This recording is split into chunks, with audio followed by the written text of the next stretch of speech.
Kashim Shettima, the Vice President of Nigeria, he have shot himself on two legs without knowing. He has shot himself, as in heavily, and in a UN meeting which they went to recently, where he was talking about the Palestine, how the Israel let them leave the Palestine for them to have their independence. And that same thing is what is happening in Nigeria, the country he came from, where the South, the Biafran people has been agitating for so long, and they have been saying that they want to become their own, they want to be free from Nigeria, but Nigeria insists. Now he now went to UN to advocate for the Palestine to be free from Israel, and now it is now a big thing to them, because the Israel government, they have now challenging the utterance which he made there. And also these are our activists, these are our journalists. He's going to tell us everything concerning what the Shettima, what the vice president made, and how he made so kind of reckless talks and many things which he talks there, because now it has become a big problem and a debate to the Nigerian in large. So it is not a little thing, because sometimes all those our leaders, all those ones they are talking, they don't think of the place they are coming from is the same thing that is happening, but they are just talking due to they found themselves in their audience of people, so they need to talk.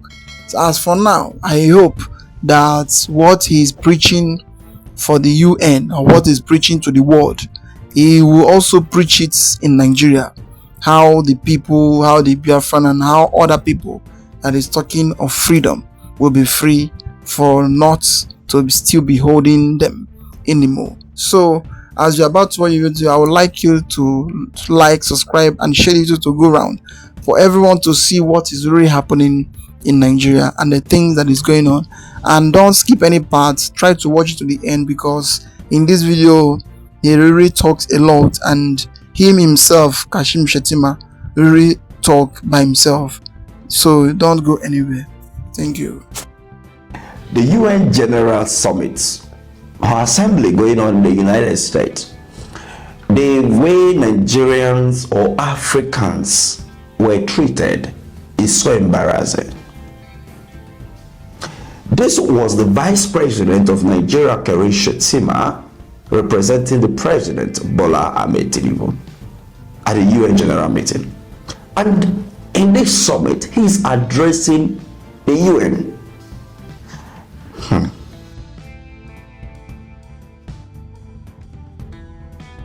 And in his address, two things I will be talking about.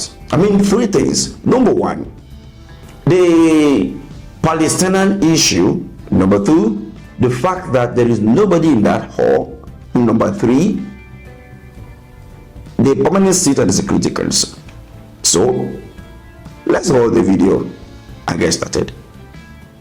Madam President, Nigeria's soldiers and civilians carry a proud legacy. They have participated in 51 out of 60 United Nations peacekeeping operations since our independence in 1960.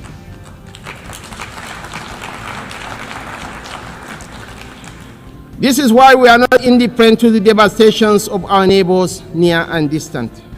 This is why we speak of the violence and aggression visited upon innocent civilians in Gaza, the illegal attack on Qatar, and the tensions that scar the wider region. It is not only because of the culture of impunity that makes such acts intolerable, but because our own bitter experience has taught us that such violence never ends where it begins. We do not believe that the sanctity of human life should be trapped in the corridors of endless debate. That is why we say, without stuttering and without doubt, that a two-state solution remains the most dignified path to lasting peace for the people of Palestine. Now, towards the end of this video, you will get the full clip of what he said concerning the Palestine and the issue happening in Gaza and all of that. But the whole of his speech, you can check it on the UN YouTube platform. Yeah, you know, they won't allow me to play that video here in full. So, but to look at the statement he made in parts regarding this particular issue, bringing it in context to the issues bordering Nigerians and Nigeria, he said, and I quote, "We do not believe that the sanctity of human life should be trampled in the corridor of endless debate. That is why we say without scrutiny or without doubt that a two-state solution remains the most dignified path to lasting peace for the people of Palestine." Full stop. Before I go further, since the creation of Nigeria, there have been this marginalization between the southern eastern part of the country that recognize themselves as the Biafra and to the rest part of the country. A southeasterner cannot be the president. A southeasterner is being marginalized. They will never given key position, and no development is even present in the southeastern part of the country. In fact, if you want to talk about Niger, second Niger bridge, but that's not it. Where is the presence of the federal government in the southeastern part of the country since after the Civil War? What are those developmental, policies and things being done in that region of the country? None, nothing.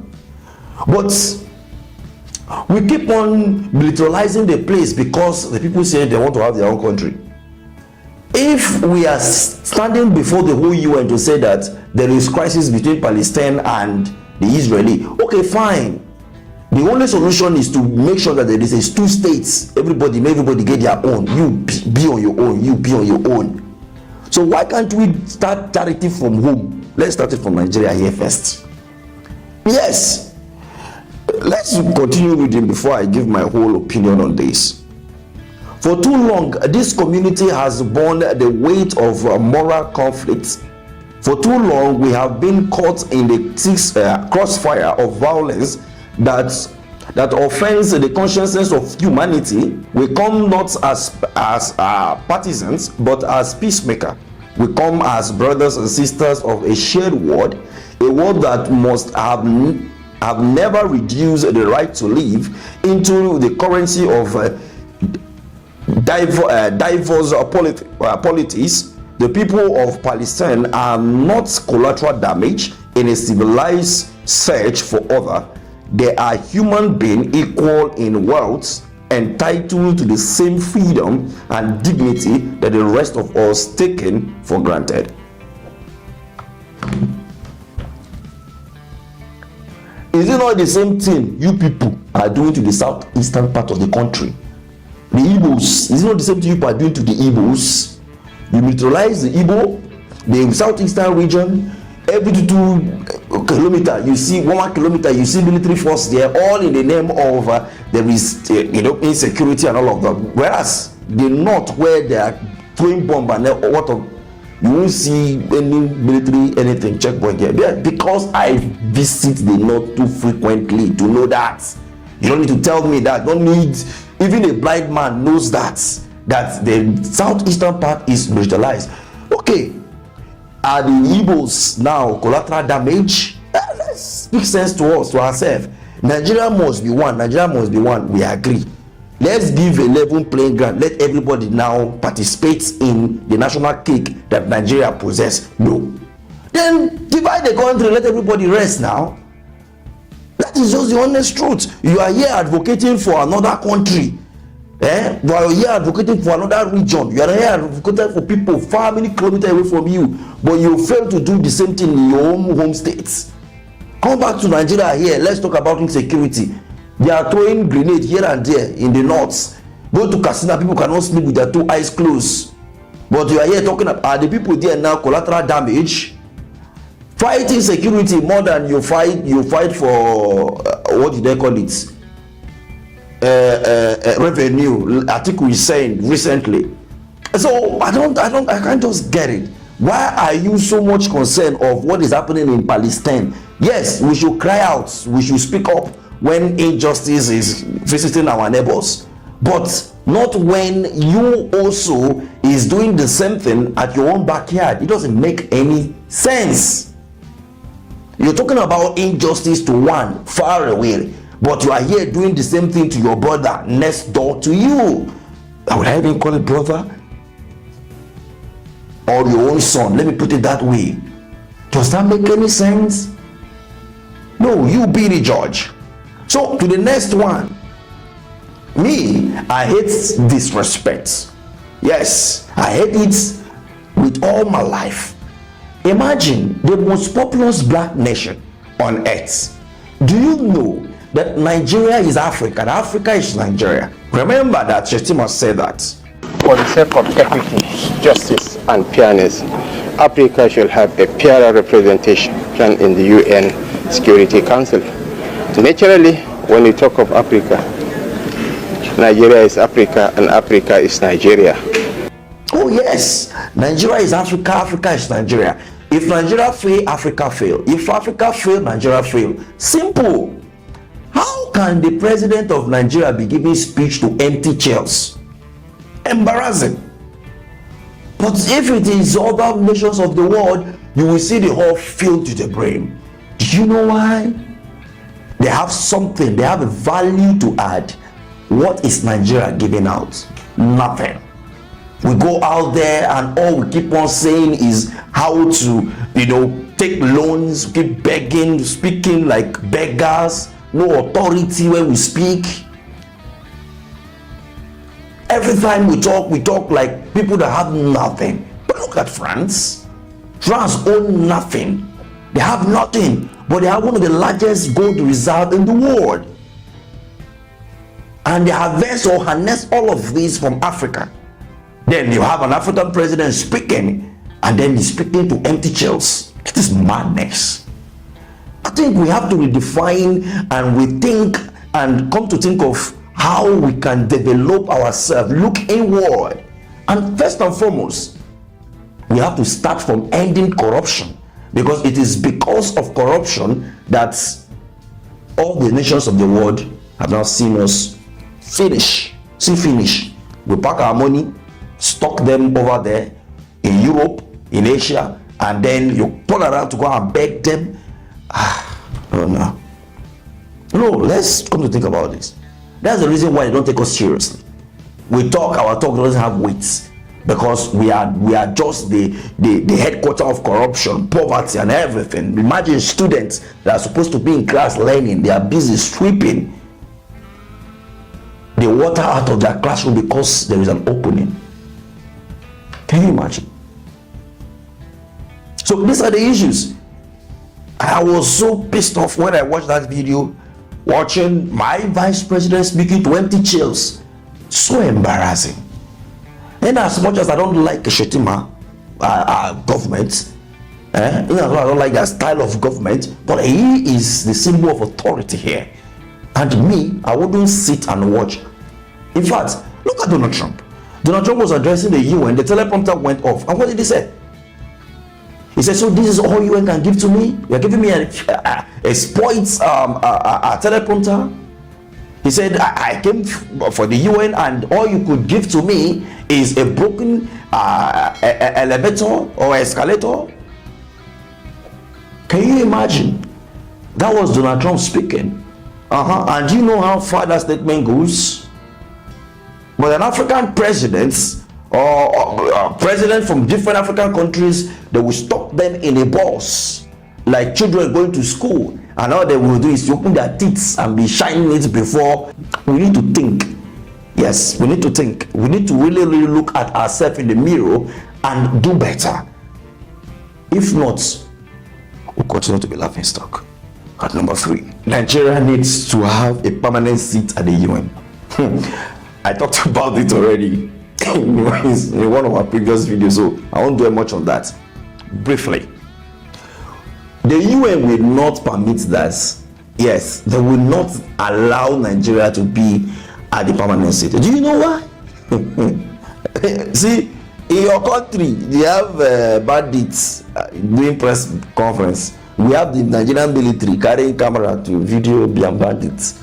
But there is a boy called Yahoo, Gentle Yahoo or whatever in the southeast. That guy is also a terrorist. As long as I'm concerned, anybody that carried gun illegally and is, killing people, robbing, is a terrorist. That is what I believe. Right? And the young man alleged that a sitting governor of a state, has been having a conversation and agreement with them, and he was arrested. And what happened next? I heard that he has been eliminated. I don't know whether it is true, but I've been seeing the news flying and still been checking to confirm whether he's dead or not. But you see, was he arrested because he made that allegation, or because of the offense that he has been committing, of which he didn't just committed an offense yesterday, he has been? So let's assume that they have not been able to arrest him all along, but they just arrested him. Then why did you have to unalive him? Remember what happened to Anini? When Anini was caught, they had the opportunity to shoot him, but they disarmed him by removing his legs. And during the investigations and all of that, they found out that there were some officers that were part of the operation of Anini in the 80s. If you don't know the story, go and read about it. So you see, they have unalived this person allegedly, and because he allegedly accused the sitting governor. You know the governor now, Imo State governor. If you want to hear it, that's what I will do a video about that and bring it to your notice. So come to think about it, are you thinking that the UN will ever think of making a seat permanent for an African state and even consider Nigeria a country that's you are breeding terrorism, you are living terrorism, you are killing your citizens, the life of your citizens doesn't matter, and in a state or in a council where they discuss issues of security of the world, you think they will allow you to come into that room to come and sit down to do what? No, tell me now, to do what? So you can have the information to go and tell them and tell your terrorist organization. They declared APC and PDP a terrorist organization. Is that not Canada that did that? UK joined and all of that. We are seeing sanctions coming, banning of visas left, right, and center. And which government, from which political party is governing the country as of today? Is it not APC that has been declared as a terrorist organization by Canadian government, and others are following suit? You see? So ask me. We never accept that. It has been a cry for many governments before this particular government. Yes, I believe that Nigeria deserves a seat there. Of course, we deserve a state. But the problem is that we have a problem here. It is not there. Having a permanent seat there will not solve our problem in Nigeria. That is the problem.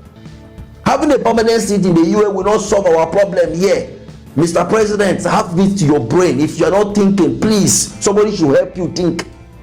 The problem in Nigeria is to make sure that you end insecurity and stabilize the economy. The economy of Nigeria is not stabilized. People are dying and dying of hunger. A bag of rice when you came into office was how much? How much is it today? You will say the price is dropping. Dropping to what?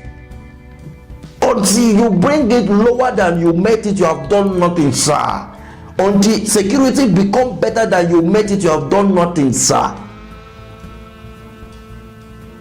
Hey, I don't tire for Nigerian matter, to be honest. But this is my own take concerning what the vice president said at the UN, because it makes a lot of sense. But then let's look inward first. You don't go outside and be shouting that when your house is on fire. Come and quench the fire first before you go outside and be shouting.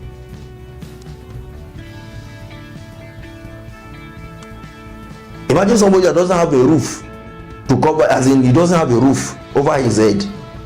He's going outside to tell another person that you are supposed to provide roof over your own family. Meanwhile, your own house, you don't have roof over your own people. And you are telling another person that you are supposed to provide roof to cover. It doesn't make any sense now. It doesn't make any sense.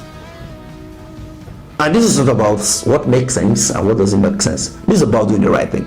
So, Mr. President, nice message at the UN, but then please come back home and do the right thing first. We know that Tinubu is in Nigeria, but the authority that went to have spoken. Thank you for representing Nigeria and Africa. I believe that the presidents of other countries will speak for themselves. I will speak for Nigeria. Me, I'm not satisfied with what is going on in Nigeria, and for that reason, I'm asking that we first fix our problem here first before we go and make demand. Nobody comes to your country to invest when you don't have lights, you don't have security. There's no lights, no lights. Everybody's, and next year now you will be telling us to come and be paying tax. Tax to do what? That is it.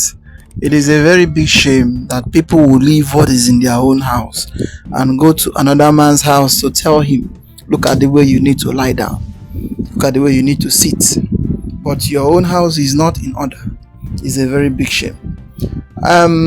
He have spoken, so you know what to do. They know what to do, all of them, but they are so blind and so myopic not to do the right thing. Mazi Nnamdi Kanu has been in detention for many years. Biafran people have been agitating for many years. Both the West has been agitating for many years, but none of them you have talked about. But you went to UN meeting to agitate and to talk about the Palestinians for them to be free. Imagine. Well, it's okay. Sometimes God used to bring them out. That is how it used to be. So that let others control that world, see them the way they are. And I would like to hear your comments down below. Like, subscribe, and share the video to go around for everyone to see what is really going on in Nigeria. And thank you for watching.